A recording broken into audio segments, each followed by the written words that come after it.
Alexa, get the Aviation News Talk podcast.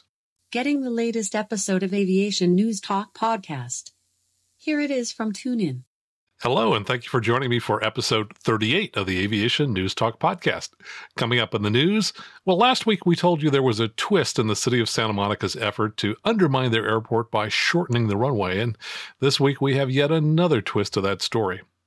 And we also told you about the first documented drone-on-aircraft midair collision. And guess what? Last week it happened again, but with a large King Air. And this doesn't happen very often, but here's another one of those occasional stories of a pilot in the United States whose flying misdeeds have resulted in prison time. And finally, if you ever saw the TV show WKRP in the late 1970s and early 1980s, these 5 words will tell you about a flap being raised at a festival in Arkansas over one pilot's activities. And those words are, "With God as my witness." And then later we'll be talking about one of my risk management principles that's based on the word probably. Welcome to Aviation News Talk, where we talk about the very best of general aviation. And if you ever wondered what that is, general aviation is all civilian flying except for scheduled passenger airline service. I'm Max Trescott. I'm here to educate and inform you as a pilot or student pilot, and hopefully to have a little fun in the process by sharing my over 40 years of experience as a certificated pilot, author, and the 2008 National Flight Instructor of the Year, and a specialist in Cirrus aircraft like the SR20 and SR22. Now, last week, in one of our most popular episodes ever, CHP officer and pilot Jan Sears, who was the first to report the massive California wildfires, told an inspiring story of the work CHP and other officers on the ground and in the air did to rescue 50 people trapped by flames. If you missed that episode, you'll want to check out episode 37. Plus, we have so much more coming up, and it all begins now.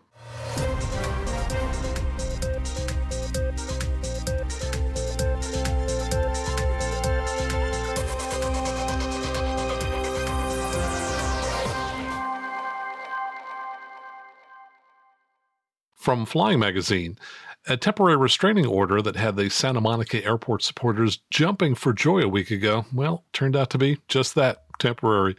City of Santa Monica plans to start the process of shortening runways 3 and 21 on October 23rd, after Senior U.S. District Judge Ronald Liu denied a preliminary injunction and dissolved a TRO to stop the process of reducing the runway length from 5,000 feet to 3,500 feet.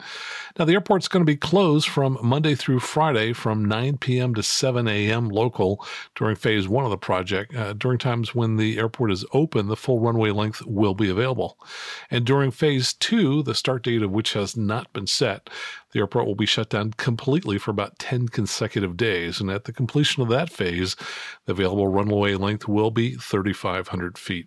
Now, in an odd little twist, I sent a tweet to the city of Santa Monica via Twitter, and I forwarded a tweet from CAL FIRE, which talked about how the McClellan Airport in Sacramento had pumped a record-breaking 387,000 gallons of retardant in a single day in support of the California wildfires. And I said to the city of Santa Monica, closing Santa Monica Airport is incredibly short-sighted. Here's yet another good reason not to close your airport. A couple days later, I got a tweet back from the city, and it was a little snarky.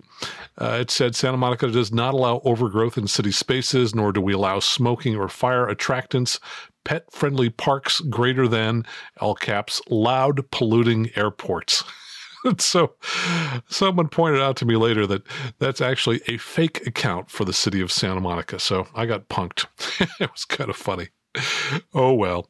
So moving along here, from avweb.com, we have an alleged serial plane shooter. Can you believe that? Somebody who's been shooting at a plane multiple times. A Minnesota man facing attempted murder charges after a Cessna Skywagon overflew his property took a gunshot in the fuselage. The Pioneer Press, a newspaper in Minnesota, reported a criminal complaint against Chad Olson, 51, of Fertile. He obviously didn't have a very fertile brain, but that's a town in northwest Minnesota where they allege he shot and hit the Skywagon on October 7th in what they believe is the latest of a series of shooting incidents, according to a witness who believes that the man thinks the aircraft flying over his home to the nearby airport are engaged in terrorism. Yeah, just got to screw loose, I'm afraid. Anyway, witness said he'd seen Olson shoot at 4 planes, and the accused told him he'd fired his .30-06 rifle at 3 others earlier this year.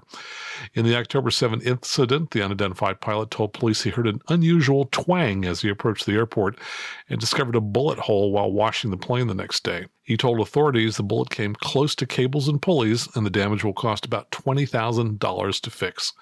Olson appeared in court on Friday, charged with second-degree attempted murder, 1 count of second-degree assault, and 2 counts of criminal damage to property, and could face more than 20 years in prison, which to me sounds about right. And from AvWeb, a couple stories regarding the Northern California wildfires that we faced over the last 2 weeks. CAL FIRE, California's Forest Management and Fire Protection Authority, is battling the worst wildfire outbreak in California history with the biggest air tanker in the world. Now, we've got a dedicated fleet here in California of 23 Grumman S2Ts, and they're stationed at 13 air attack bases scattered around the state. But according to CAL FIRE, the Grummans are capable of getting off the ground in 5 minutes and being on station within 20 minutes, but they have a maximum capacity of just 1,200 gallons, which limits their ability to fight the biggest blazes.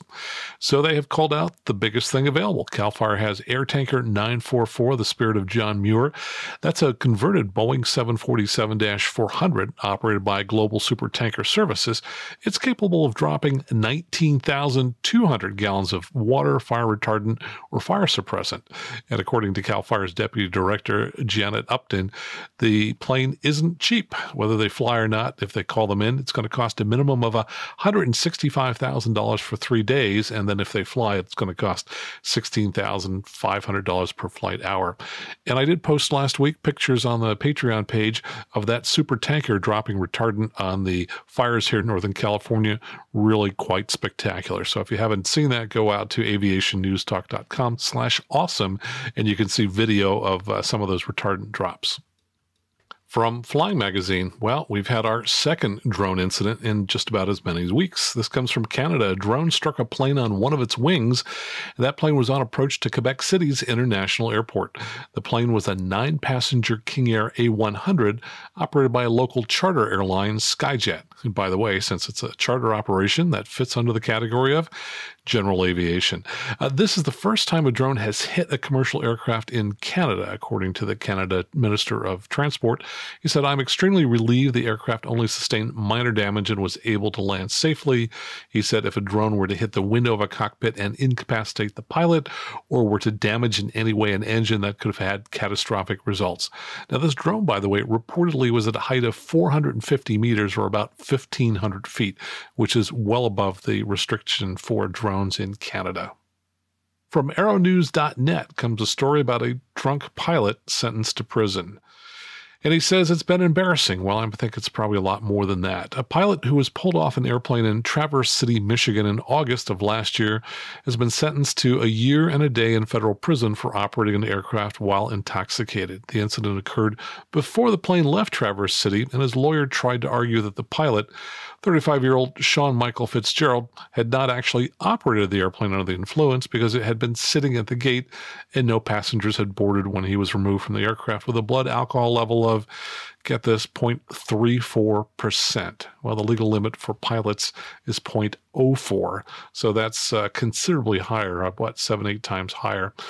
Fitzgerald was ordered to pay $5,500 in fines. Once he is released from prison, he'll be supervised for 3 years, during which time he may not operate an aircraft or drive any type of vehicle for hire. The judge said at the sentencing that Fitzgerald was, quote, an intelligent, well-spoken, still young man who will have an opportunity to recover after he serves his time. And this brings up a couple of thoughts. About 5-6 years ago, I was at Oshkosh, and I met the author of a book called Flying Drunk, Joe Balzer. Joe was one of the 3 crew members of that 727 you may remember back in 1990, which took off from Minnesota, as I recall, flew its entire flight, and all 3 crew members were arrested at the destination, and they were all found to be drunk and over the legal limit. Joe went ahead and served a year in federal prison, and I got to tell you, that had to be a haunting experience for him. He describes in his book a lot of terrible things that occurred, including being struck by his cellmate so hard that he had to go to the infirmary. All I can say is if you want a career in aviation, you got to really watch the alcohol consumption. And in a related story from the Washington Post last week, the NTSB issued a release about a balloon crash pilot who they say was as impaired as a drunk driver. They say that the deadliest hot air balloon crash in U.S. history was probably caused because the pilot was impaired by Valium, opioids, cold and allergy medicine, and that he ignored weather warnings and flew the ride into a power line. Besides Valium and oxycodone, there was enough of the over-counter antihistamine Benadryl in Alfred Nichols' system to mimic the effect of a blood alcohol level of a drunken driver, according to an NTSB medical officer. During a meeting in Washington, the NTSB revealed its findings about this July 2016 crash near Austin, Texas, that killed all 16 people aboard. The investigators scolded the FAA for lax enforcement of the ballooning industry and recommended that balloon pilots submit to the same medical checks as airplane pilots. The pilot, Nichols, 49, had at least 4 prior convictions for drunk driving, though no alcohol was found in his systems after the crash. Investigators said Nichols was told during weather briefing before the flight that clouds may be a problem, and he brushed off those warnings. Now, it might be a surprise to you, but balloon pilots are not required to have a medical. In reading directly from the FAA website, it says if you're going to pilot a balloon or glider, you don't need a medical certificate. All you need to do is write a statement certifying that you have no medical defect that would make you unable to pilot a balloon or glider. And from AOPA comes this story that Evolution Aircraft appears to have closed its doors. Now, that's the Redmond, Oregon-based company that has kit-built aircraft that came out of Landseer back in 2016. Now, if you're not familiar with this aircraft, it is spectacular. It's a 4-seat, all-composite, pressurized, high-performance single engine with turboprop, and it does about 300 knots in max cruise. There have only been, let's see here, about 80 of these built, as I recall. And it's just that. It's an owner-built aircraft. One of my clients who I taught the instrument rating to has one of these, and they are spectacular. Very beautiful, very fast. Now, here's something I didn't know. It says that the aircraft owners and the industry personnel pointed to a July 17th fatal crash in an Evolution in Mesa, Arizona that killed 2 people as the beginning of the firm's downfall. Apparently, as a result of that accident and the subsequent lawsuit, the company has been unable to acquire liability insurance for continuing operations. Also, in the past 22 months, there were at least 5 accidents involving Evolution aircraft that involved hull losses, including one in which a windscreen exploded in cruise flight, according to an NTSB report. Now, these are roughly $1.3 million aircraft, and they've been popular because they have the kind of performance you might find in a certificated aircraft that costs perhaps 2 to 3 times as much, but for people who are willing to go through the factory-assisted program to build the aircraft yourself, you can get a lot of performance for the money. And if owners are lucky, some company will come along and buy the assets and continue to support the existing aircraft and perhaps to sell more future Evolutions as well. And by the way, that's exactly what happened in this next story from Flying Magazine. It says that Advanced Aero Components has acquired the Glasair 2 and Glasair 3 assets. So all assets have been handed over to this Redding, California-based company. They've purchased the parts inventory, tooling, and other IP related to the side-by-side 2-seat aircraft, which has won in the past a national championship air race. Glasair had stopped producing kits for 2 model airplanes and instead decided to focus on the 4-seat Sportsman and Merlin LSA. Sportsman has been offered as a kit as part of their 2-week to taxi program, which allows customers to bring the airplane from parts to a complete airplane in just 2 weeks. Now, AAC, which just purchased the assets, will be rebranding the Glasair 2 and 3 as the G2 and G3. And the existing owners and builders, of which there are about 2,000, will soon be able to have an easier time purchasing parts, as they're going to offer a web-based store for parts for the Glasair 2 and 3, now known as the G2 and G3. And from avweb.com comes a story about Red Bull races. Turns out that Japan's Yoshihide Muroya has been crowned the Red Bull Air Race World Champion after a wild series of races a week ago at the stormy Indianapolis Motor Speedway. And though it looked like he'd been knocked out of the race by penalties and heats over the prior 2 days preliminaries, his fellow pilots didn't fare any better. And at the end of the day, he emerged at the top of the heap in the point system used to determine the championship. American pilots Kirby Chambliss and Mike Goulian placed 4th and 9th overall in the final standings for the Red Bull races. And to wind up the news from aeronews.net, an Arkansas pilot may be in hot water over a turkey drop. And Jim Campbell, who writes for Aero News, says, we're not sure if life is imitating art or art is imitating life in this case. But he says this will strike a chord with anyone who watched the 1978 Thanksgiving episode of WKRP in Cincinnati, which, by the way, was one of my favorite TV shows of all time. So I worked in the broadcasting industry for about 7 years, and I think most of us who were in radio thought that WKRP was kind of a reality show or a documentary of things that actually happened at radio stations. In any case, at the annual Yellville Turkey Trot, which is held in northern Arkansas this past weekend, a low-flying plane dropped 4 turkeys over the festival goers who then chased down the birds. It was not reported what ultimately became of the birds, but nearly everyone seems to know that there's something just inherently wrong with this practice, which apparently has been going on for 5 decades at this festival. While the identity of the pilot has generally been kept secret, a photo of the aircraft published on the website thedrive.com clearly shows the N number of the aircraft, and FAA records indicate that it's a Piper PA-28 registered to Aldino Ramundi of Yellville, Arkansas. Now, the FAA is looking into whether any laws were broken, and the report says the FAA has not intervened in the past because the birds were not considered projectiles. But a local animal rights activist has filed a complaint with the sheriff saying that criminal charges should be filed against the pilot for animal cruelty and animal abandonment. And as best as I can determine, turkeys can fly to some extent, at least wild ones can, though they're probably not the best of flyers. And in the famous line from the fictional WKRP show, station manager Arthur Carlson at the end of the episode in which turkeys were dropped from a helicopter said, "As God is my witness, I thought turkeys could fly." We've gone ahead and posted the last 5 minutes of that famous show from WKRP on our Patreon page at aviationnewstalk.com/awesome. That's the news for this week. Coming up, we'll be talking about risk management principles and the use of the word probably when you fly, plus listener questions. A recent private pilot starting his instrument training asked how to go about doing instrument training properly. And another pilot asked about how to go about fueling an aircraft when it's raining outside. Stick around because we'll be back with answers to those questions and more right here on the Aviation News Talk podcast.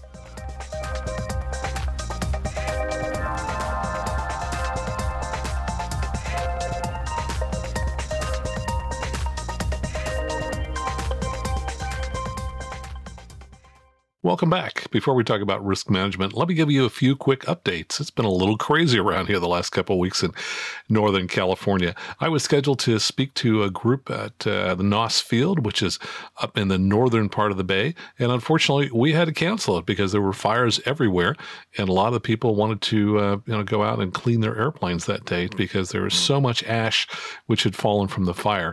So we're looking forward to rescheduling that and talking with the folks at Noss Field at one of their future Saturday breakfast get-togethers. Should be fun. Now, during the smoke, I canceled some flights because there was just so much smoke out there. It doesn't really make sense to be breathing the particulate matter that's out there. It's not particularly healthy, and it's probably not all that great for the airplane engine as well. Granted, there is an air filter, but wouldn't surprise me if some of this really fine particulate matter could get into the engine. But I did do a couple of interesting flights. I flew a test flight in Hayward, California, which is across the bay, for a person from Chicago who just bought a Cirrus. And he wanted to get a test flight in his new airplane before he had to jump on an airline and fly home. So he flew in what was about 4-mile visibility. It worked out okay, but once we climbed up to about 3,500 feet, we got totally on top of the smoke. And in a turbocharged Cirrus, doesn't take very long to get up there, about 1,300 foot per minute climb. So we did most of the demonstrations at a higher altitude, and were able to stay out of the smoke and then just come back down on it quickly when we came to land. Also, I did take one student pilot up about 4-mile visibility one day just to let him see what's it like to fly in low visibility. And I think that's a great thing for any student pilot or even low-time private pilot. If the visibility is bad sometime, and I don't mean bad, I mean marginal, 3 to 5 miles, 3 to 6 miles, something like that, find a flight instructor and get them to take you up. because one of the key things I think you're going to notice is that even though they may be quoting 4-mile visibility, it's probably not going to be 4 miles in all directions. It may be 3 in one direction, 2 in another, 4 in another. So it's going to be highly variable. Not only that, the visibility is probably going to change over time. So when you get up there, it might be 4, and within an hour it's 3. We in a 2-hour period at San Carlos last week, in 2 hours it went from 10-mile visibility to 6-mile visibility down to 3-mile visibility. So it was highly variable when visibility is low. So that's an important thing to know. We just stayed in the traffic pattern, and as it got dark, visibility got a little bit worse. No surprise, you cool off a little bit, and the particulate matter up there just condenses, with some of the water vapor, and visibility starts to get worse. So anyway, if you get an opportunity to fly in somewhat marginal visibility with a flight instructor, good opportunity to do it. But if you can avoid doing it, you definitely want to do that. Hey, good news, by the way, the iPhone app that we have been talking about is now available. First of all, I want to thank our many Patreon sponsors who are donating, because that helped fund the development of this app and will also pay for the ongoing support of it. So if you're listening to the podcast over an app you like, then this doesn't really apply to you. But if you end up talking with a friend who has an iPhone, but they don't really know what podcasts are, and perhaps they're not too tech savvy, help them go to the App Store on their iPhone, and in the App Store, just search for Aviation News Talk, or just search for Max Trescott, and you will find our dedicated Aviation News Talk podcast app there. And that makes it easy for someone who's not technically savvy to just have one app where automatically they see all the new episodes, a nice big play button. So go ahead and check that out.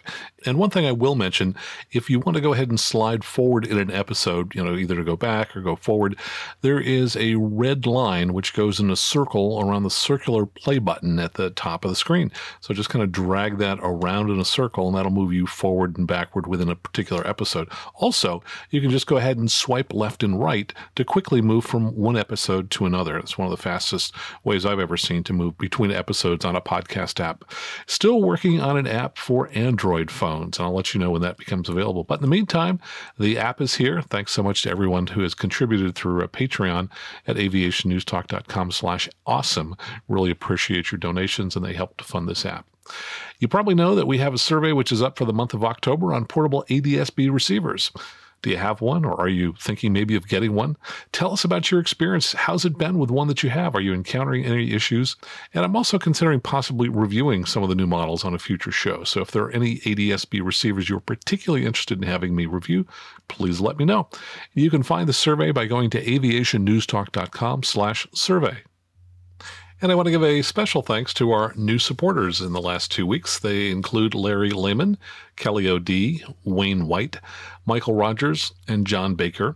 All of those folks joined us through Patreon, making monthly contributions. And in addition to that, Deanne Morawski from Wiesbaden, Germany, sent a $40 via PayPal as a thank you for the transcript for the privatization episode that we did. She's been working on a paper for her graduate studies, and she found that transcript helpful. So thanks so much for supporting the show, everyone. Speaking of the Patreon page, I have posted a very fun video there for anybody to see. Just go out to aviationnewstalk.com/awesome, and you're going to see a tarmac dancer. This is somebody who works for one of the airlines, probably Southwest, and he is out there dancing while directing aircraft. Really funny. Good to see. So go ahead and check that out. In fact, you can get to the Patreon page directly from a smartphone app. Just tap on the artwork on the app, and that'll take you to the show notes and a link to the Patreon page. Now, if you'd like, while you're there, go ahead and make a donation. For example, at $4 a month, Patreons get access to the original script for each of these shows. And at the $8 a month contribution level, donors can see what news stories I've had to cut from each show. This week, I've cut about 9 stories, most of them avionics stories. We try and bring you just the most important stories. The rest of them you'll find on the Patreon page at aviationnewstalk.com/awesome. Now stick around, because in 7 seconds, we're talking about risk management.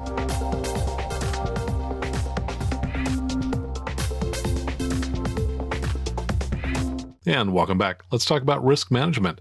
I was prompted to do this show because I received an email recently from an examiner in Southern California who mentioned an article that I wrote about 10 years ago, which is related to risk management. We'll get to that in just a moment, but let's talk about risk management in general. The goal of risk management, and this comes from the FAA's Pilot Handbook of Aeronautical Knowledge, the goal of risk management is to proactively identify safety-related hazards and mitigate the associated risks, so find ways to reduce those risks.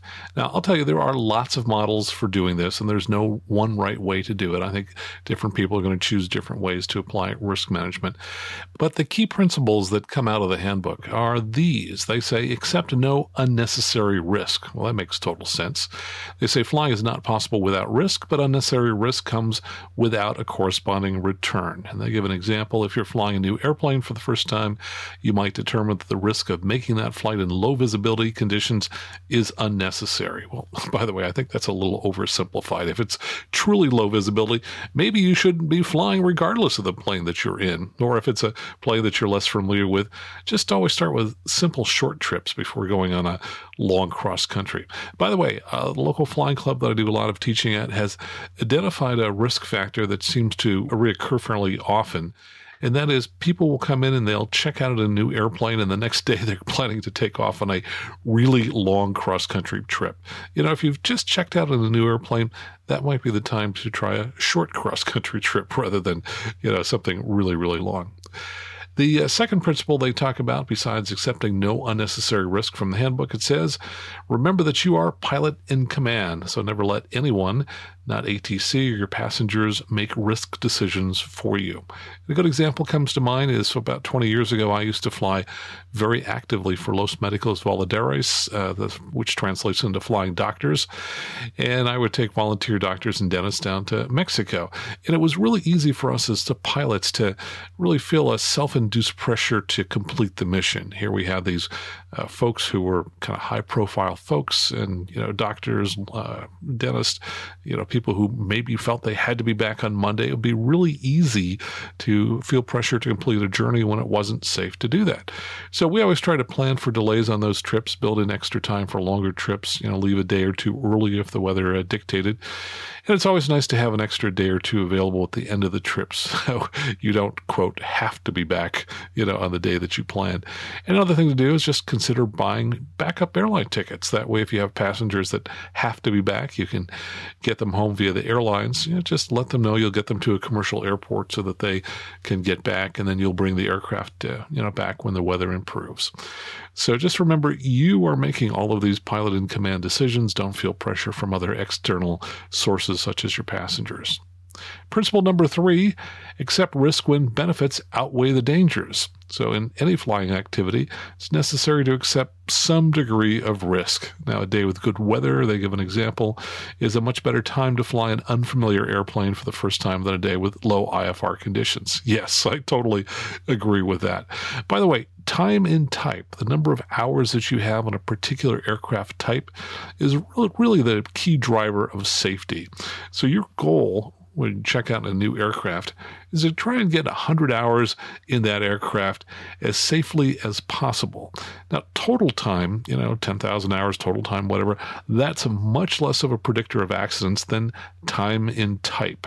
So, for example, I've read through a number of accident reports where a pilot bought a new airplane and they crashed on the way home, which not surprising if they're not familiar with the airplane. But in some of these reports, you'll read that the pilot did a smart thing. They brought along another pilot, someone who they thought would be helpful, often an airline pilot. So it's kind of funny to read, not funny, but kind of sad to read these reports that they brought along someone who had high total time, but didn't necessarily have much time in that particular type of aircraft. Well, that's not terribly helpful. And finally, principle number 4 from the FAA's Pilot Handbook of Aeronautical Knowledge, integrate risk management into planning at all levels. They say because risk is an unavoidable part of every flight, safety dictates that you use appropriate and effective risk management not just in the pre-flight planning stage, but in all stages of the flight. So continue to evaluate throughout the flight whether or not the current plan that you have is the safest plan that's possible. Now, before I jump into an airplane, I like to pause for at least just a moment to think, Are there any unique risk associated with an individual trip? In fact, I kind of like to think of all the possible risk out there. Which ones happen to be the highest for this particular trip? And the funny thing is, when I think about this, it's often something totally different on every flight. Let me just give you 10, 12 examples of the kinds of potential risks that you might face, and any one of these could be the most dominant risk on a particular flight. Number one would be weather. Clouds, turbulence, thunderstorms, wind, freezing level, any of those kinds of things could be a major risk factor. Now, often when I fly, it's not because, well, we've got some pretty nice days out here in Northern California. Terrain. If it's not visible, that's going to be a big problem. And you also have to consider the impact of strong winds aloft as they pass over the terrain. Number three would be familiarity with aircraft, something we've just talked about. Another risk factor is night. 21% of all the fatal accidents in the country occur at night. Last time I studied this, 55% of the fatal accidents in the San Francisco Bay Area were at night. So that's a big risk factor for us. And that's because we have the combination of fog and mountains, which is a pretty deadly mix. Another risk factor is fuel. Do you have enough? Fully 11% of all accidents in the United States are the result of fuel problems, mostly running out of it. That's something that's inherently preventable. Another risk might be airspace. So, for example, if you are flying VFR, you have to be concerned about whether you might fly into Class Bravo accidentally, which is easy to do around here, or whether you fly into a TFR, of which we've had lots of those popping up with the fires. Now, if you're IFR, airspace is much less of a risk because their air traffic control is going to take responsibility for routing you through the airspace. Noise abatement, not a big deal, but if all of your other risks are pretty manageable, maybe noise abatement and failure to follow a procedure is one of the higher risks if you're going into a strange airport. Now, here's another risk. Fatigue, hunger, thirst, stress, all of these things can contribute to a decrease in your safety on a flight if you haven't had enough to eat, if you're really tired, if you haven't brought water to drink, or if you're really stressed out. Other kinds of risk factors to continue: midair collisions. These are going to be most common in high traffic areas, especially near airports, usually within about 5 miles of an airport. And on the ground, you have to consider runway incursions. And a lot of the airport layout diagrams now have hotspots drawn on them. And these are areas where pilots have frequently had problems, such as crossing a runway inadvertently. Another issue might be wake turbulence. So you have to consider that if you're going to be flying near other large aircraft. And finally, hostile terrain. One thing you want to do is you want to dress when you fly, not for your destination, but for the worst terrain that you're flying over. There was a book written a long time ago called "And I Alone Survived" about a lady who flew with two guys from Oakland, California to Las Vegas. And unfortunately, they went down the wrong mountain pass and about 14,000 feet hit the top of the mountain. She was dressed for what she thought was just going to be a pleasant day in warm Las Vegas. And she didn't have appropriate clothing for being stuck up in the mountains for several days. So anytime you're going on a trip, try and identify which of the various risk factors are going to be most prominent on that particular trip. Now let's talk about the word probably. Here's the email that I got just a couple of days ago. It comes from Donna, and she says, I'm a CFI and DPE, so that's a designated pilot examiner who gives check rides, in the Bakersfield, California area. I just wanted to comment on your article, Purge Probably from Your Flying Vocabulary. It's maybe 5 to 10 years old, but it's an awesome article. For years, I have been handing it out to pilot applicants and students. I sometimes ask pilots what they think their friends and families would say if they told them they could probably get to their destination alive. Today, I was writing an email to a CFI applicant who canceled his flight because the visibility was only 6 miles. He had a lot of external pressures to get the check ride completed. I told him I was very proud of him for standing his ground. I attached your article about probably to his email and told him to share it with his future students. I've sent it to so many people that I thought you deserved to be thanked for writing the article. So thank you for the great article. Signed, Donna. So here's the original article, and my recollection is that when I wrote this, the FAA sent this to their entire mailing list around the country. I was the 2008 National Flight Instructor of the Year at the time, and they had me write a number of articles, which they emailed to pilots around the country. So this one, which was titled Purge Probably from Your Flying Vocabulary, said, just as a drug-sniffing dog alerts in the presence of an illegal substance, you should be alert anytime the word probably pops into your head when flying. probably means that you've done an informal assessment of the likelihood of an event occurring and have assigned a probability to it. Now, the term implies that you believe that things will most likely work out, but that there's some reasonable doubt in your mind. Because humans are in general optimistic, there's also a good chance that you've overestimated the probability of success, as do unfortunately the approximately 300 pilots a year who suffer fatal accidents. Now, if you ever think that your course of action will probably work out, you need to choose a new option that you know will work out. Just by the way, I think that if I were to rewrite that, I probably would have stated it a little differently. Perhaps I could have stated it more clearly by saying you need to choose another option, hopefully one that reduces the risk to the greatest possible extent.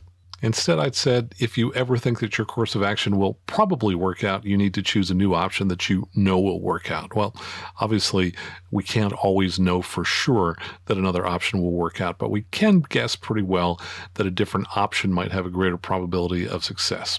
Anyway, the article continued and said, even if you feel there's a 99% probability that things will work out, that shouldn't be sufficient justification for you to continue with a course of action. Why would you play Russian roulette with a gun that had 100 chambers and just one bullet in it? Yeah, think about that. You take 100 flights, well, 99% probability means one of those might end up in an accident. And clearly, most of us are going to take more than 100 flights, and you'd hate to think that 1 out of 100 flights is going to result into an accident. So clearly, you need to choose options that have a much better than 99% chance of success. And the article continues, pilots can also be lured into a false sense of security if they performed a risky behavior successfully in the past.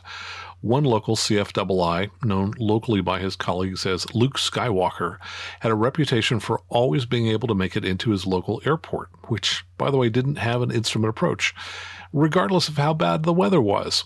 Now, having succeeded perhaps 100 times, he may have felt justified in believing that he could always make his system work. Well, the last time he tried it, it didn't work, and he became another statistic. Now, in the San Francisco Bay Area, about 1/2 of all VMC and IMC accidents occur in the Livermore Valley, probably because a marine layer of clouds frequently obscures the mountains that rise from sea level to about 4,000 feet. A common way to traverse this area is through the Altamont and Sunol mountain passes. I tell pilots that if they ever approach these passes and, based on the visibility, think they can probably make it through, they need to make a 180-degree turn and land at an alternate airport. Undoubtedly, every pilot who crashed in this area thought that he or she could probably make it through. Otherwise, that pilot would not have continued. So you should always assess risk and prepare a plan A, a plan B, and a plan C before you take off.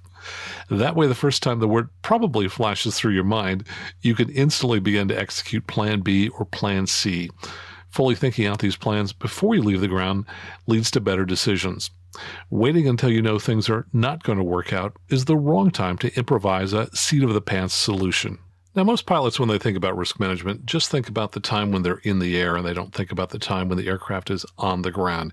Interestingly, one local club that I fly with has found that about 50% of their insurance claims occur on the ground. Now, this might be a little different than other clubs at other airports, because here at the Palo Alto Airport, we tend to have more narrow taxiways than most airports, and the planes are parked closer together to try and fit as many planes as possible into what's a very busy airport with about 200,000 operations per year, but all packed into a very compact little area.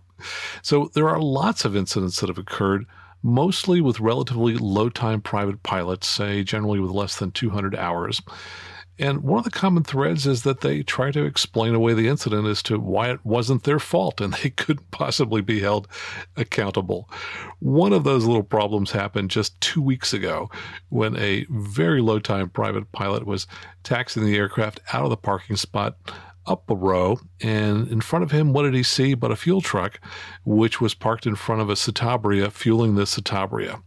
Well, Pilot had all kinds of options, but you can guess which one he took. He decided to proceed and just go ahead and get beyond that truck. Well, turns out he didn't do a very good job of that. The wingtip hit about 18 inches in on the windshield, so he wasn't even close. And that doesn't even consider the large mirror that was sticking out from the side of the truck. So he was off by at least a couple of feet. But when he came back in, he talked to the person at the front desk who told me that he immediately started making excuses, such as, oh, that fuel truck was out much farther from the plane than it should have been. To which the front desk person said, well, wouldn't that be a reason not to try and get around it? And he also responded, there should be someone there to help wave us around or to help guide us past that fuel truck. Well, sure, that would be nice in a perfect world, but there wasn't. So a couple concluding thoughts here. First, adults take responsibility and they clean up their messes. So don't just try and pawn off your actions as being someone else's responsibility. As a pilot, you are always responsible. Now, this is really a good time to talk about the meaning of pilot in command. And you may recall when you took the written test, there were several questions that ask who was responsible for various types of things. The answer always was the pilot in command. In other words, pilot in command, that's not just a noun. That's not just a title. It's not just a nice thing that we call the pilot. Think of it as a verb. It means that you are responsible for everything associated with the movement of that aircraft. You are responsible for taking actions to make sure that every outcome of that flight is successful. You have to take action. You have to do things. You know, maybe as a child, you could have explained to your parents that this fuel truck just jumped out from nowhere and bit your aircraft. But PIC, pilot in command, that means the buck stops here with you. Now, the buck stops here, that's an old expression that means you're responsible. So the next time you're out there flying and you see something that's just not quite right, take responsibility for figuring out a plan B, a plan C, to make sure that you have a 100% successful outcome for every aspect of your flight. And if at any time you start to think, well, this will probably work out, see if you can find a better option. Now stick around because we have lots of feedback coming up on episode 36 about flight planning.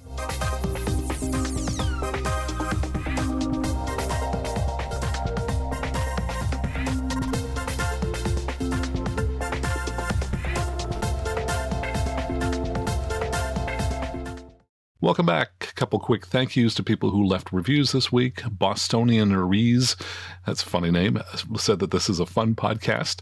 And from down in Australia, Frustrated 101 said, warning, this podcast is addictive. Only GA podcast I listen to, and I recommend it to all my friends. And if you'd like to leave a review in whatever app you use, go ahead and do so. I routinely check out the reviews in Apple Podcast app. So if you leave a review in Stitcher or Google Play, let me know. Lots of listener feedback from episode 36. Now, that was our listener survey where we talked about the flight planning tools that you use and how you go about flight planning. And a couple people caught me and said, yep, I made a mistake. No surprise there. From Craig in LA, and also Troy in Texas had the same comment. He said, I'm sure I misheard you in today's podcast, but if not, ForeFlight has been able to sync flight plans via Bluetooth with Garmin G3X touch panels for more than 2 years. And if you go back now to episode 36, this is what you will hear. I said that ForeFlight Connect also has the capability to transfer flight plans from your tablet to the Garmin GNS series, such as the Garmin 430 and 530, and the GTN series, such as the 650 and 750. To do that, you need the Garmin FlightStream 210, which is a Bluetooth wireless gateway. You can also transfer flight plans between ForeFlight and the Dynon Skyview glass panel system. And of course, I mentioned that Dynon is the leader in avionics for experimental home-built aircraft. And finally, the ForeFlight can also transfer flight plans from Avidyne's IFD 550, 540, and 440 touchscreen GPS navigators. So the record has been corrected. We also had an email from someone which I can't find right now who mentioned that in skyvector.com that indeed they do have instrument charts available. I think he said it's going to be under the airports area. So if you select a particular airport, you can find it. So now that we have made our corrections to that survey, let's see what other comments we had.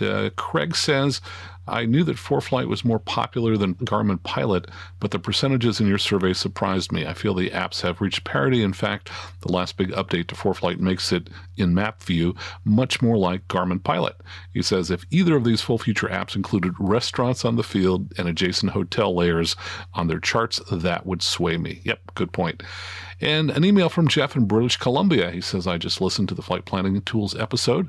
I filled out your survey a few weeks ago, but one thing I didn't mention was Ventusky. That's www.ventusky, ventusky.com. Somehow this website has incredibly reliable data, and the interface is very interesting and fun to use. My principal use for it isn't necessarily looking at precip clouds or pressure, but rather wind speed and direction at various altitudes. He says, I flew a leg on Sunday.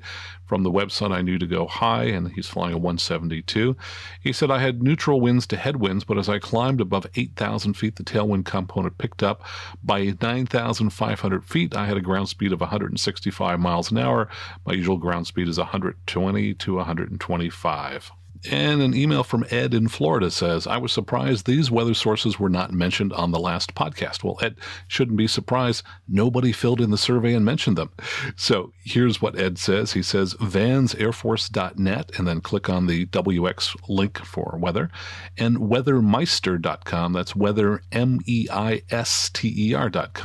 He says that you should try their free 30-day offer, and he mentions that he flies using ForeFlight 496 GPS for XM weather, a Garmin 430, and a TrueTrack autopilot. And Ed flies an RV6, which he says he's put on 5,000 hours since 1999. That's a lot of good flying. Thanks for your input, Ed.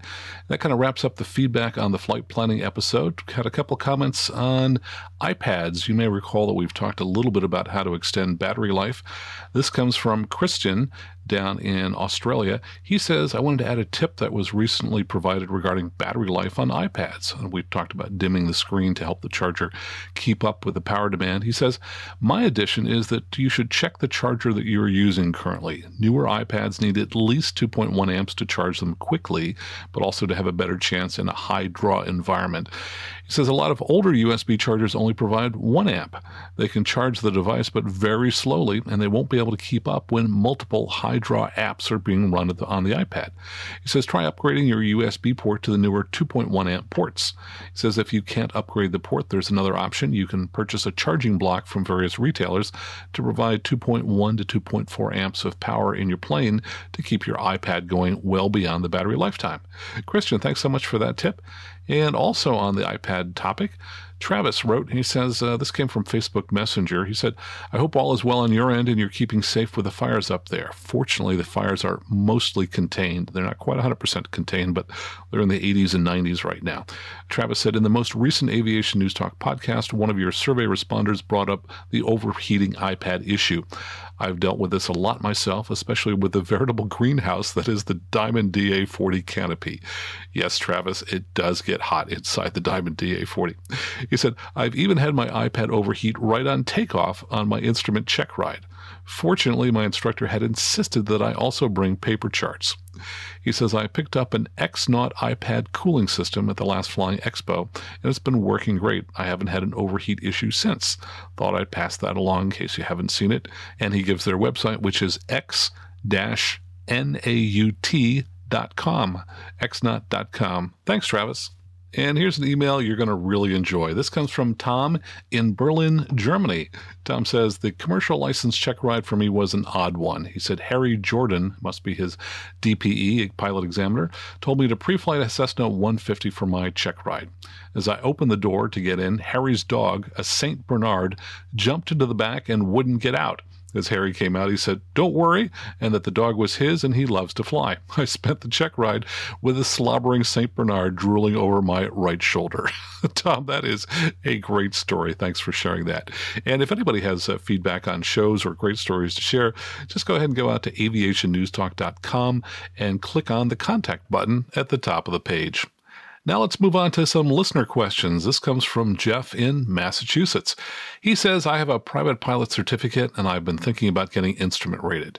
Since I know that there were a few things I have done with my private pilot training that were suboptimal and therefore needlessly less fun and more expensive, I'm wondering if you have any suggestions about how to do instrument training properly, what to watch out for, or what I should read before I start. He says, obviously, picking the right instructor is a given. Well, it's not always. I'll talk about that in a moment. He says, I have 126 hours total. I do my training in a 1976 fixed-gear Cardinal. It has a standard six-pack and a Garmin 430W. Anyway, thanks for making the show. I enjoy it a lot. Well, Jeff, my first piece of advice applies to anybody out there. If the airplane has an ADF receiver, remove it. Because if there's an ADF in the plane, you could be asked to fly an NDB approach on your instrument check ride, and you really don't want to have to do that. Number two, pick the right instructor. You know, the only instructor I ever wish I'd switched away from was the one on my instrument training. Now, he was a bit of an egotist, and he just drove me nuts. And looking back, he also didn't teach me one of the important principles that I'll talk about in a minute. Now, I was probably 6 to 8 hours into my training with him, and I really wanted to change flight instructors, but I didn't because I felt that somehow I'd have to repeat much of the time that I'd done with him with a new instructor, and I was concerned about having to spend extra money. That was a big mistake. I ended up gritting my teeth much of the time. I realize now that I wouldn't have had to repeat much, if any, of the time I'd spent with him, so it really was a mistake on my part not to have switched instructors. Now, one of the things that I would work on early in the flight training is basic attitude instrument flying, where you learn to control the plane precisely in turns, climbs, descents, and you definitely want to do that before you start flying instrument approaches. I just remembered now as we were talking about this, I actually took my first 2 instrument lessons in New Jersey, and I finished the rating only after I moved to California a couple months later. Now, on the first lesson, the CFA had me flying an ILS during a rainstorm, which I'll tell you is not the way to start instrument training. And early in the process, you're also going to want to figure out what power settings to use in your aircraft for various phases of flight. And that's what my instrument instructor in California never did. So you want to figure out what power settings and flap configurations will give you 90 knots when you're flying level on an instrument approach, and which power settings and flap configurations will give you 90 knots and a 500 foot per minute descent on an approach. And since my instructor didn't teach me the power settings, I was constantly adjusting the throttle, trying to figure out what power setting was going to work on an approach, and that made it much more difficult and nerve-wracking for me to fly instrument approaches. Jeff, I hope these tips help you, and have fun with your instrument training. It is my favorite rating to teach, and that's how I get to spend a lot of my day as I'm teaching people in glass cockpit aircraft. And by the way, when I say 90 knots, that's the speed appropriate for a 172 or a Cardinal. For example, in the Cirrus, we teach people to fly the instrument approaches at 100 knots, and it's going to be different for different aircraft. Here's a question that's also related to instrument flying. It comes from Tim in Michigan. Tim says, hello, I'm enjoying your podcast. I have a question on flying a VOR approach using the GPS. You mentioned that this is approved as long as the VOR signal is being displayed. My question, has magnetic variation been considered here? He says, ground-based nav aids like VORs are using magnetic north, and GPS is based on true north. On the eastern side of the United States, this is not a big deal, as magnetic variation is less than 5 degrees. However, in your location in California, magnetic variation exceeds 15 degrees. Therefore, you may have disagreement on your actual heading depending upon the source used. Just wondering what your thoughts are. Tim, good question, and that may explain why I'm always headed the wrong way. No, I'm just kidding.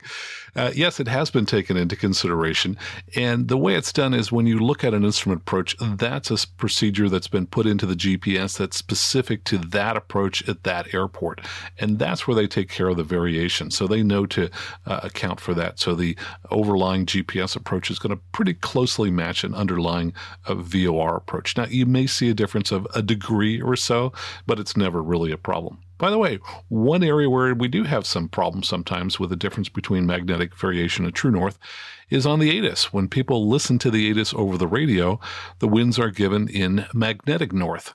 But when they get them over the internet or over the in-cockpit weather in the aircraft, they're giving in true north. And that kind of makes sense because when you're local, you want the wind that you're getting over the ATIS to give you correct information relative to the runway.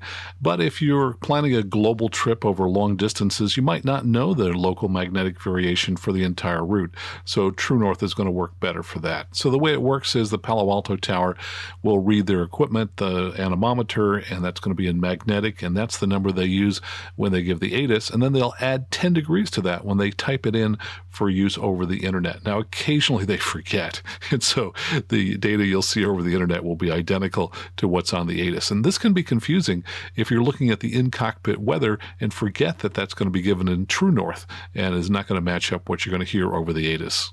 And now a question from Sean in Oregon. He says, Max, love your podcast. Been listening weekly since episode 1. I have a question that I've researched pretty extensively. To my surprise, have really found no discussion on. The question is, what do you do if you need to fuel an airplane, a GA aircraft, and it's raining? He said, obviously, this is not a great question for a Californian since you can wait 10 minutes for the rain to move on. Rain? What's rain? Yeah, we barely get anyway. But he says, here in the Pacific Northwest, waiting for rain to pass could mean 3 days of the aircraft sitting on the ground. So what guidance is there for someone who has no choice other than to not fly, but to fuel in the rain? And I sent a note back to him initially, which I'll expound upon. I said to him in my email, yes, I agree. I've never read anything about this. I've seen fuelers fuel aircraft when it's raining. And afterwards, when we drain the fuel, we'll sometimes find a tiny amount of water. And if the sumps are drained properly, this should address the problem, though I guess it leaves me slightly queasy. I wish there were a better solution. I did a little more research and I found that the FAA has Advisory Circular 20-125 called Water in Aviation Fuels, and it somewhat addresses it. It says that water can enter an aircraft fuel system when refueling during rain or snowstorms, but that engines will tolerate a small amount of free water. They say that 30 parts per million is usually considered to be the maximum, but it's got to be a fine, uniformly dispersed state. And they also say that normally upon finding water in contaminated fuel, the procedures that they outline in the advisory circular for removing the water should suffice.